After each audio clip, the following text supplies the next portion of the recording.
New York police department میں تاریخ میں پہلی مرتبہ نماز جمعہ باجماعت ادا کی گئی۔ باجماعت نماز میں سینکڑوں پولیس افسران نے شرکت کی۔ تاریخ میں پہلی بار نیو یارک پولیس ڈپارٹمنٹ میں نہ صرف اذان کی آواز گونجی بلکہ دنیا کی سب سے بڑی پولیس فورس کے مرکزی دفتر ہیڈ کوارٹر میں پہلی بار نماز جمعہ بھی باجماعت ادا کی گئی۔ اشہد ان محمد رسول اللہ، اشہد ان محمد رسول اللہ۔ اور مسلم افسر سوسائٹی کے چیپلن امام طاہر نے خطبہ بھی دیا۔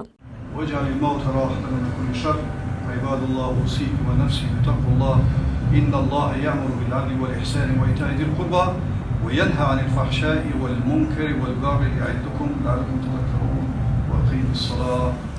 نماز جمعہ کے لیے مسلم آفیسر سوسائٹی نے باقاعدہ حکام بالا سے اجازت لی۔ نماز میں سینکڑوں پولیس افسران نے شرکت کی۔ مسلم آفیسر سوسائٹی کے صدر کیپٹن عدیل رانا نے وائس آف ساؤتھ ایشیا سے گفتگو کرتے ہوئے کہا کہ یہ ہمارے اور دنیا بھر کے مسلمانوں کے لیے انتہائی اہم دن ہے۔ ان لوگوں کے لیے تھا جو یہاں پہ کام کرتے ہیں ہیڈ کوارٹر یا اس کے سراؤنڈنگ ایریا میں، تاکہ ان کو ڈیفیکلٹی نہ ہو مسجد ڈھونڈنے کے لیے، ٹائم نکالنے کے لیے، اور ان کی اس مشکلات کی وجہ سے ان کا جمعہ مس ہو جائے، تو اس لیے ہم نے یہ شروعات کی ہے۔ تو انشاءاللہ یہ ہر جمعے ہوا کرے گی، اور ایز آپ دیکھ سکتے ہیں گڈ ٹرن آؤٹ۔ اور میں یہی کہوں گا کہ 18 سال پہلے جو ہماری کمیونٹی فیس کر رہی تھی اس کو آپ دیکھ سکتے ہیں کہ دن اور رات کی ہماری کام سے ہم کتنے کلوز آ رہے ہیں اپنے مین پلیٹ فارم میں، اور اپنے دوسری کمیونٹیز کے ساتھ کس طرح ہم تعاون کرتے ہیں اور اپنے ریلیشن شپ کرتے ہیں، تو اس کا حق ہر ایک کے پاس جاتا ہے۔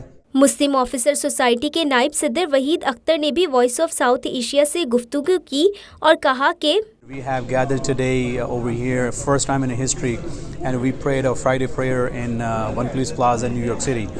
Alhamdulillah, nobody ever had thought this will happen, but Alhamdulillah, with hard work of New York City Muslim Officer Society, it happened and it's a historic moment. اس نماز کے لیے مسلم آفیسر سوسائٹی نے اہم کردار ادا کیا اور نماز ادا کر کے خوشی اور مسرت کا اظہار کیا۔